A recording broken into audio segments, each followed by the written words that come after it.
तो हेलो बच्चों, कैसे हो आप सभी लोग। आई होप आप सभी लोग बहुत ही बढ़िया होंगे और एकदम मजे कर रहे होंगे। आप सभी लोगों का स्वागत है बेसिक वाली पढ़ाई चैनल की एक और नई ब्रांड न्यू फ्रेश वीडियो में, जहां पर हम पढ़ेंगे मैथमेटिक्स क्लास 10th के लिए। और हमारा लास्ट क्लास में क्वाड्रेटिक इक्वेशन का चैप्टर स्टार्ट हो गया था। मैंने इंट्रोडक्टरी लेक्चर ले लिया था, क्वाड्रेटिक इक्वेशन की कैसे पहचान होती है, उसको आप कैसे फिगर आउट कर सकते हैं कि भाई क्वाड्रेटिक इक्वेशन को हम कैसे कैटेगराइज करें। आज का जो टॉपिक है वो बड़ा ही अच्छा और सरल टॉपिक है, जो आप हमेशा बचपन से पढ़ते हुए आ रहे हो। Solution of quadratic equation by factorisation. अब आप लोग सोचोगे कि सर देखो, मैं ऐसा नहीं कह रहा कि सब लोग सोचोगे। आप में से कुछ हो सकते हैं कि जिनको ये चीज़ें पता है, जिन्होंने जेई की तैयारी करी होगी 10th में, या मतलब 9th में, 9th से कुछ बच्चे स्टार्ट कर देते हैं कोटा वोटा जाके तैयारी व्यारी। तो अगर मान लीजिए कि उन बच्चों ने तैयारी पहले ही स्टार्ट कर दी होगी, तो उन बच्चों के लिए ये जो चीज़ है लेक्चर, उन बच्चों के लिए जो ये फैक्टराइजेशन वर्ड होगा ना, मेरे हिसाब से उनको पता होगा इसके बारे में, है ना, डेफिनेटली पता होगा। अब मैं बताना चाह रहा हूँ उन बच्चों के लिए जिनको ये वर्ड आज जिन्होंने पहली बार पढ़ा है। फैक्टराइजेशन का मतलब क्या है? आपने सर यहाँ बात कर दी solution of quadratic equation by factorisation. Sir solution of quadratic equation का मतलब तो मैं समझ गया कि मान लीजिए अगर मेरे पास में एक क्वाड्रेटिक इक्वेशन है alpha x square plus beta x plus gamma equal to 0। अगर मान लीजिए मेरे पास में एक क्वाड्रेटिक एक्सप्रेशन है, तो जनरली क्या होता है कि अल्फा जो है ना वो एक्स के इक्विवेलेंट है। उसका रीज़न है कि इसको हम मान सकते हैं कि ये जो है ये अपने एक सॉल्यूशन है, अपने इस एक्सप्रेशन का, इस इक्वेशन का, सॉरी इस इक्वेशन का ये सॉल्यूशन है। ठीक है, तो अगर यहाँ पर बात आई कि क्या सर ऐसा ज़रूरी है कि यही एक्सप्रेशन हो या इक्वेशन हो या सॉल्यूशन हो? तो अगर आपको इस बारे में कंफर्म नहीं है तो आप इसे क्या करो, पुट कर दो एक्स के रिप्लेसमेंट में। भैया हम तो अल्फ़ा डाल के देखेंगे, यानी अल्फ़ा इंटू अल्फ़ा का whole square plus beta into alpha plus gamma equal to 0। तो अल्फ़ा का cube plus alpha beta plus gamma equal to 0। यानी कि सर ये डेफिनेटली नहीं है, ये तो एक अजम्पशन किया था मैंने, तो मैं आपको बता रहा हूँ कि बेसिकली आपको कैसे इसको लेना है। जनरल वे में क्या होता है कि ये जो ए है ना, ये जो ए है यानी कि अल्फ़ा, इसे हम लोग मानते हैं कि ये एक एक्सप्रेशन का मतलब एक सॉल्यूशन है। अगर एक्सप्रेशन के दो सॉल्यूशंस हैं या इक्वेशन के दो सॉल्यूशंस हैं, तो उसमें से एक अल्फ़ा होगा। तो ये फैक्टराइजेशन का सर मेथड क्या है? जो मेथड आप हमेशा से बचपन से पढ़ते आ रहे हो। फैक्टराइजेशन का मतलब और कुछ नहीं है, सेम है मिडल टर्म स्प्लिट। मैंने आप लोगों को बताया था भैया कि आप लोग ये क्वेश्चंस जो है, मतलब मैंने आपको बताया था कि मिडल टर्म स्प्लिट को मैं 10th क्लास में दोबारा से अच्छे से डिटेल में पढ़ाऊंगा। मैंने ये चीज़ आपको बताई थी, सेम चीज़ अभी हो रही है। मिडल टर्म स्प्लिट को मैं दोबारा अच्छे से पढ़ा रहा हूँ, ठीक है। तो अब देखो मिडल टर्म स्प्लिट में होता क्या था, एक एग्जाम्पल के साथ लेते हैं मिडल टर्म स्प्लिट। मान लीजिए सर मेरे पास में एक एक्सप्रेशन है 2x square plus 4x plus 4x plus का 2 इक्वल टू 0। ये आपके पास में एक्सप्रेशन है, ठीक है। अब देखो आपको क्या करना है, ये मैंने एक बेसिक से एग्जांपल लिया है। मिडल टर्म स्प्लिट में आपको क्या करना है कि सर x के आपको सॉल्यूशंस निकालने की, सर x की वैल्यू क्या क्या होगी। यानी कि ये एक क्वाड्रेटिक एक्सप्रेशन है, तो डेफिनेटली सर x की वैल्यू 2 होगी। तो यानी मैंने मान लिया अल्फा और बीटा कंसीडर कर लिया कि सर 2 मेरे पास में जीरोज होंगे इस इक्वेशन के, यानी कि इस इक्वेशन के सोल्यूशन मेरे पास में 2 होंगे अल्फा बीटा, क्योंकि उसका डिग्री 2 है। अब मुझे क्या करना है, मुझे करना है 2x स्क्वायर इंटू 2 करना है, ठीक है। ये मेरे पास में आ गया 4x स्क्वायर। अब मुझे क्या करना है, 4x स्क्वायर के मुझे फैक्टर्स निकालने हैं। तो 4x स्क्वायर का सर मुझे एक तो फैक्टर दिखा कि 2x, और एक फैक्टर देखो जनरल क्या करते हैं इंसान, जनरल आप क्या करोगे फैक्टर्स निकालने के लिए कि सर मुझे तो एक फैक्टर दिख रहा है 2x और एक फैक्टर दिख रहा है 2x। अगर सर मैं इन दोनों को इंटू करूंगा यानी कि मल्टीप्लाई करूंगा, तो मेरे पास में वैल्यू क्या आएगी 4x स्क्वायर। अगर इन दोनों का मैं एडिशन करूंगा तो मेरे पास में वैल्यू क्या आएगी 4x। तो मैंने सेम चीज़ पुट करी यहाँ पर, 2x स्क्वायर प्लस का 2x प्लस का 2x प्लस का 2 इक्वल टू 0।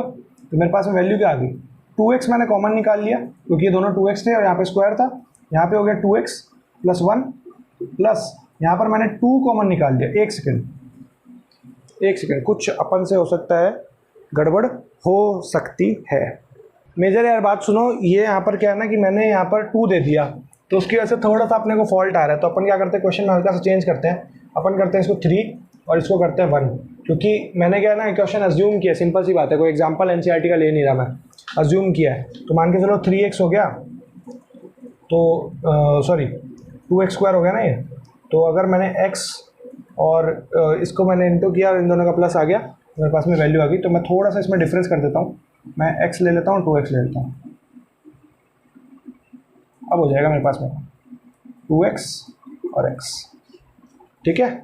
अब मेरे पास में आई थिंक काम हो जाना चाहिए, 1 आ गया ना यहाँ पे, ठीक है। ये हो गया मेरे पास में, देखो 2x मेरे पास में कॉमन आ गया भैया, x plus 1 plus x plus 1 और यहाँ पर 1 मैंने कॉमन लिया, तो x प्लस 1 इक्वल टू 0। तो ये मेरे पास में वैल्यू देखो क्या है, 2x प्लस 1 और x प्लस 1 इक्वल टू 0। तो ये आ गई x इक्वल टू माइनस का हाफ और -1। तो ये मेरे पास में 2 वैल्यूज आ गई। तो आपने क्या देखा कि हमने सॉल्यूशन कैसे किया, फैक्टराइजेशन मेथड से। फैक्टराइजेशन मेथड का मतलब क्या हुआ कि आपने a और c को मल्टीप्लिकेशन करके चेक किया कि ऐसे कौन से 2 फैक्टर्स हैं जिनसे या तो प्लस हो और या माइनस हो, और बीच वाला जो है वो टर्म है वो बनाए, यानी कि हमें इसको स्प्लिट करना था, ठीक है। बात समझे। अब इसी पे बेस्ड कुछ क्वेश्चंस है वो कर लेते हैं, फिर उसके बाद ये टॉपिक खत्म करेंगे जल्दी से। कोई इसमें ज़्यादा बड़ी वाली दिक्कत है ही नहीं भैया, आराम से अपनी मस्ती से ये चैप्टर कंप्लीट हो जाएगा और अपन मस्त आगे बढ़ सकते हैं। तो अब देखो ये हमारे पास में क्वेश्चन आ गया, बहुत ही अच्छा क्वेश्चन है सर, इसको हम कैसे करेंगे सॉल्व। अब देखो आप, बड़ा ही सिंपल सा क्वेश्चन है। पहले तो मैं इक्वेशन लिख लेता हूँ, 2x² माइनस का 5x प्लस 3 इक्वल टू 0। ये मुझे दिया हुआ है। क्या फॉर्मेट करना है सर, मुझे फैक्टराइजेशन से करना है। तो पहले मैं क्या कर रहा हूँ, मुझे 5x को स्प्लिट करना है। 5x को स्प्लिट करने के लिए देखो मेरे पास में क्या होगा सर, तो ये अपन ने इक्वेशन लिख ली अपने पास में। अब देखो यहाँ पर मुझे पहले क्या करना पड़ेगा स्टेप, मुझे भैया 2x² और 3 को इंटू करना पड़ेगा, यानी कि मेरे पास में वैल्यू आ गई 6x²। अब मुझे ऐसा कोई देखना पड़ेगा एक्सप्रेशन, यानी कि सर मुझे दिख रहा है कि ये यहाँ पर 2x है और यहाँ पर 3x है। अगर इन दोनों को मैं माइनस माइनस करूँ, यानी कि दोनों को माइनस माइनस में नेगेटिव दोनों को ऐड करूँ, मेरे पास में आंसर क्या आएगा, माइनस का 5x। सेम फॉर्मूला अपनाते हैं यहाँ पर भैया, ये मेरा एक तरह से रफ वर्क आप मान लो, ठीक है। ये हो गया 2x² माइनस का 2x माइनस का 3x प्लस का 3 इक्वल टू 0। अब आपको ध्यान रखना पड़ेगा कि आपको ये नहीं है कि यहाँ पर 3 लिख दिया यहाँ पर 2 लिख दिया, ये इससे गलत हो जाएगा। आपको कॉमन निकालना पड़ेगा इसमें से इन दी एंड। तो आपको कॉमन निकालने के लिए अब देखो 2x का मैंने कॉमन निकाला, तो मेरे पास में 2x माइनस का 1 आ गया, ठीक है। सॉरी 2x माइनस का 1 नहीं भैया, x माइनस का 1, क्योंकि x² है ना वो। यहाँ पर मैंने माइनस कॉमन निकाल के 3 लिया, तो मेरे पास में x माइनस 1 आ गया इक्वल टू 0। अब देखो यहाँ पर क्या आया, वैल्यू आ गई x माइनस 1 और 2x minus 3 equal to 0। x की वैल्यू क्या आ गई भैया 1 और एक और वैल्यू आ गई 3/2। तो ये आपके पास में आपकी 2x की वैल्यूज आ गई, चेक कर लो। अब आप लोगों ने क्या करना है यहाँ पर कि भैया क्या हमारी ये वैल्यूज सही है, तो अब आपको इन वैल्यूज को वेरीफाई भी करना होगा। तो वेरीफाई करने के लिए आपको क्या करना है, आपको कुछ नहीं करना है, आपको इस इक्वेशन में px जो है आपकी इक्वेशन है, इस इक्वेशन में आपको सिर्फ और सिर्फ एक बार 1 को पुट करके देखना है x के रिप्लेसमेंट में कि क्या ये एक्सप्रेशन को 0 बना रहा है। 2 माइनस 1 5 3, यानी कि हो गया 5, यानी 0 सही है। अब एक बार आपको देखना है कि भैया 3/2, तो 3/2 आपके हिसाब से क्या है, सही है कि नहीं। तो ये हो गया 6/4 माइनस का 5 इंटू 3/2 प्लस का 3 इक्वल टू 0। ये आपके पास में हो गया 2, तो ये हो गया 6/2 यानी कि 3, ठीक है। 3 हो गया ये आपके पास में। अब देखो यहाँ पर बात क्या आई, यहाँ पर आया 3 माइनस 15/2 प्लस का 3, 3 से 3 एक सेकेंड, 3 से 3 एड ऑन हुआ, तो ये हो गया 6 माइनस का 15/2, तो यहाँ पे हो गया 12 माइनस 15/2। एक सेकेंड, थोड़ा सा डिफरेंट आया है वैल्यू, मैं एक बार सेट करता हूँ इसको। 6 नहीं होगा ये बेसिकली, यहाँ पर ये वैल्यू थोड़ी चेंज होगी, ठीक है। यहाँ पर ये वैल्यू देखो क्या होगी, एलसीएम ले लिया पूरे में, ये हो गया 6 माइनस 15 प्लस ये हो गया अपने पास में 6, ये हो गया 12 माइनस 15/2 और ये हो गया माइनस का 3/2। देखो यहाँ पर अपन से एक हल्की सी गलती हो गई, जो कि क्या था यहाँ पर, देखो यहाँ पर गलती होगी ना अपन से, यहाँ पे था 9/4 यानी कि 2 हो गए। तो ये देखो यहाँ पर ये गलती हो गई। तो जब भी मैं सोच रहा हूँ आंसर गलत क्यों आ रहा है, मैं वही दिमाग लगा रहा हूँ क्योंकि वैल्यू तो है ही आंसर, है ना। तो ये अपने पास में देखो वैल्यू क्या आ गई, ये आ गई सर जी 9/2 और एक सेकेंड माइनस का है ना, 9/2 माइनस का 15/2 प्लस का 3, तो ये अपने पास में एलसीएम है 9 - 15 + 6, तो ये आपके पास में बाई 2 यानी हो गया 15 - 15/2 यानी कि 0। तो ये आंसर है वेरीफाइड। तो इसका मतलब ये दोनों जो आपके पास में जीरोस थे ना, जो सॉल्यूशंस आए हैं, ये दोनों के दोनों वेरीफाइड है। और अपने जो इतना जो अपन ने ये इस पे मेहनत करी है इस पूरे क्वेश्चन पर, ये पूरा का पूरा मेहनत सक्सेसफुल हुआ है, ठीक है। तो अब मैं बता दूं कि आप लोगों के लिए भैया छोटा सा सरप्राइज, ठीक है। अभी फिलहाल नहीं है वो सरप्राइज, वो होगा सितंबर में लॉन्च। उसका लॉन्च हम करने वाले सितंबर में, और टीज़र काफ़ी जल्दी आने वाला है उसका, ठीक है। मतलब काफ़ी कुछ हमने सोच रखा है, स्टे ट्यून फॉर डैट, पता लगेंगी। तो यानी कि हम सितंबर में लाइव करेंगे इवेंट, आप लोगों को नोटिफिकेशन आ जाएगी और उसका टीज़र भी आ जाएगा। ये देखो आपके पास में अगला क्वेश्चन सेम आ चुका है, बड़ा ही इजी से करेंगे। अब मैं ज़्यादा आपको समझाऊंगा नहीं डिटेल में, क्योंकि भैया अब हमें क्वेश्चंस फटाफट करने पड़ेंगे सारे क्वेश्चंस। अगर नहीं करेंगे तो वाट लग जाएगी अपनी भैया, सीधी सी बात है। कोर्स पूरा नहीं होगा, और कोर्स अपन को पूरा करना है क्योंकि आपके हाफ ईयरलीज भी आने वाले हैं। आई थिंक सितंबर में आपके हाफ ईयरली स्टार्ट हो जाएंगे, तो उससे पहले हमें हाफ एन कोर्स आपका कंप्लीट करना पड़ेगा, ठीक है। तो देखो 6x² - x - 2 आपके पास में आ गया। तो यहाँ पर आप एक्सप्रेशन लिखो 6x² - x - 2 = 0। तो ये आपके पास में देखो क्या आया, यहाँ पर आ गया 12x², यानी कि मेरे को दो फैक्टर दिख रहे हैं सर, 3x 4x, दोनों से इंटू कर लूंगा तो ये हो जाएगा 3x² माइनस का प्लस का 3x माइनस का 4x और माइनस का 2 = 0, ठीक है। तो ये आपके पास में 3x कॉमन आया, 2x प्लस का 1 माइनस कॉमन ले लिया, 2 कॉमन लेके 2x प्लस 1 = 0। तो ये आपके पास में वैल्यू क्या आई, 3x - 2 और 2x प्लस का 1 = 0। आपके पास में एक्सप्रेशन क्या आया, 2/3 और माइनस का 1/2। ये दो वैल्यूज आ गए आपके पास में। अब आपने क्या करना है, इन दो वैल्यूज को वेरीफाई करके चेक करना है कि क्या हमारा जीरो सही है या नहीं। तो px की वैल्यू क्या है आपके पास में सर जी,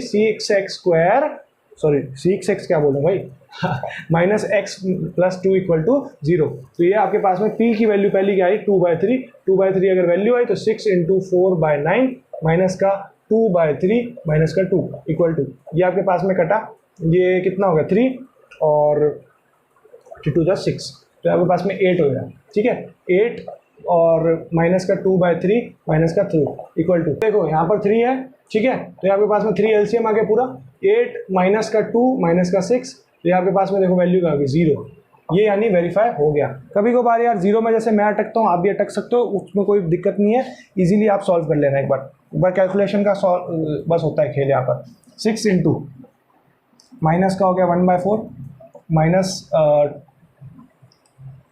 1/2 माइनस 2, तो ये आपके पास में वैल्यू क्या आ गई 3 और 2, ठीक है। तो 3/2 प्लस का 1/2 माइनस का 2, तो यहाँ पे पास में 2 हो गया एलसीएम, 3 + 1 माइनस का 4, तो यहाँ पे पास में 0 इज द आंसर। तो ये देखो यार, यहाँ पर बड़े ही आसानी से आपने वेरीफाई भी कर लिया और आपने अपने जीरोस भी फाइंड कर लिए। मेरा यार पता नहीं क्या हो गया अभी काफ़ी दिनों से थोड़ा है ना वो गर्दन में खराश सी चल रही है, तो इस वजह से थोड़ा बहुत बोल नहीं पा रहा। तो इसी एक एफर्ट के लिए फिर भी आप लोगों के लिए वीडियो बना रहा हूँ। तो इसी के एफर्ट के लिए थोड़ा सा एक लाइक कर देना, और वीडियोस पे व्यूज़ लाओ यार। व्यूज़ नहीं लाओगे, शेयर करो बच्चों के साथ में। बहुत कुछ अच्छा कंटेंट और क्वालिटी वीडियोस की अपग्रेड करने वाले, बहुत कुछ करने वाले हैं यार, और टेक्नोलॉजी से रिलेटेड भी बहुत कुछ करने वाला है, तो उसके लिए भी आप फॉलो अप करके रखना। अब देखो यार, ये आप लोगों के लिए थोड़ा सा एक ट्रिकी क्वेश्चन होगा कि भैया क्या हम ये वाला क्वेश्चन कर पाएंगे या नहीं कर पाएंगे। तो देखो बड़ा ही सिंपल सा क्वेश्चन है, जितना ज़्यादा रूट्स दिए हुए क्वेश्चंस में उतना वो क्वेश्चन सिंपल बन जाता है। दोनों को इंटू करो, 6x² आ गया। अब 6x² के इसके फैक्टर्स कैसे आएंगे, देखो अगर मैं √6x और √6x को मल्टीप्लाई करूं तो मेरे पास में क्या वैल्यू आ जाएगी, 6x², ठीक है। दोनों की वैल्यू आ गई। अब जैसे ही मैंने इसको इंटू किया तो मेरे पास में माइनस माइनस अगर मैंने डाला तो ये 2√6x हो गया। तो ये मेरे पास में होगा 3x² माइनस का √6x माइनस का √6x प्लस का 2 = 0। तो यानी मेरे पास में देखो मैंने 3x कॉमन निकाला, तो 3x मेरे पास में कॉमन आती है। देखो वैल्यू क्या आई मेरे पास में, तो मैंने √3x भैया कॉमन निकाल लिया, √3x माइनस का √2 माइनस कॉमन निकाला यहाँ पर मैंने √3 कॉमन निकाला, तो यहाँ पर मेरे पास में वैल्यू क्या आई, √3x और माइनस का √2 इक्वल टू 0। तो ये मेरे पास वैल्यू क्या है, √3x माइनस का √3 और √3x माइनस का √2। अब देखो यहाँ पर x की वैल्यू क्या आ गई, एक आ गई √3 अपॉन √3, यानी एक तरह से 1 हो गई, और एक वैल्यू आ गई अपने पास में √2/√3। तो ये एक तरह से 1 हो गई और ये अपने पास में हो गई 2/√3। ये दो वैल्यूज आ गई, दोनों को वेरीफाई करना पड़ेगा, वेरीफाई करते ही अपने पास में आंसर्स आ जाएंगे। px की वैल्यू देखो भैया, 3x² माइनस का 2√6x प्लस 2। अब यहाँ पर p की वैल्यू हम डालेंगे जब 1, तो आपके पास में देखो 3 × 1 माइनस 2 × √6 × 1 प्लस 2। ये वैल्यू क्या है देखो, 3 माइनस 2√6 प्लस का 2, यानी कि आपके पास में देखो वैल्यू क्या है, ये आ गया आपके पास में 5 आती है। देखो वैल्यू क्या खेल बनता है। देखो एक अपन ने हल्की सी गलती कर दी यहाँ पर, वो मैं सुधारना चाहूँगा दोबारा। यहाँ पर मुझे √2 कॉमन निकालना है, ठीक है ना। यहाँ मुझे √3 कॉमन नहीं निकालना भैया, मुझे √2 कॉमन निकालना था, ठीक है, जो कि मैंने नहीं निकाला। यहाँ पर √3x है, तो वैल्यू अपने पास में दोनों की सेम है, कोई अंतर नहीं है, 2/√3 ठीक है, वैल्यू अपने पास में सेम है। तो इसका मतलब ये अपन यहाँ पर गलत कर रहे थे, हल्का सा हो जाता है यार गलती, और ये अपने पास में √2/3 हो गया। अब आप इसे निकाल के देख लो, 3 × √2/3 कितना हो गया, 2/3 माइनस 2 × √6 और √2/3, वैल्यू देखो कितनी होगी, प्लस का 2, यानी कि ये √3 × हो गया, तो यानी कि ये कितना हो गया, तो ये हो गया देखो यहाँ पर क्या हुआ, ये हो गया 3 से 3 कट, यानी 2 माइनस 2। अब यहाँ पर √2 है और इंटू √3 है, और यहाँ पर है √2 अपॉन √3। √3 से √3 कट, √2 को √2 से इंटू करा, तो मेरे पास वैल्यू क्या है, 2 माइनस 2 इंटू 2 प्लस का 2 इक्वल टू यानी 4। तो 4 माइनस 4 इक्वल टू 0। ये मेरे पास में वैल्यू है, दोनों वैल्यू सेम है, तो इसका मतलब जीरोज वेरीफाई हो गए हैं। देखो यार कितना इजी सा चैप्टर है, ज़्यादा कोई डिफिकल्टी नहीं है। बस डिफिकल्टी कहाँ आती है, कैलकुलेशन वाले पार्ट में। जब आप यहाँ करने बैठते हो ना, इसलिए मैं कहता हूँ कि वेरीफाई कर लो जीरोज़ को। अगर जीरोज़ को वेरीफाई नहीं करोगे तो फिर आप लोगों के काफ़ी दिक्कत आ जाएगी। आप लोग आंसर्स लिख के आ जाओगे और फिर आंसर्स में प्रॉब्लम आनी स्टार्ट हो जाएगी, ठीक है।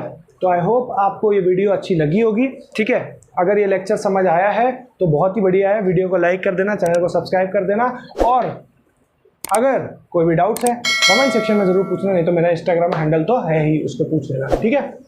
और बढ़िया यार, स्टूडियो टूर भी काफ़ी जल्दी आएगा और कुछ नए रिलेटेड कंटेंट भी बनाना स्टार्ट करेंगे और कंटेंट का क्वालिटी अपग्रेड करेंगे यार। और जब बहुत ही जल्द अनाउंसमेंट जो है वो भी करने वाले हैं, तो stay tune for that and subscribe to basic वाली पढ़ाई। तब तक के लिए मैं मिलता हूँ आपसे एक और नई तरक्की भड़कती वीडियो में। जय हिंद, जय भारत।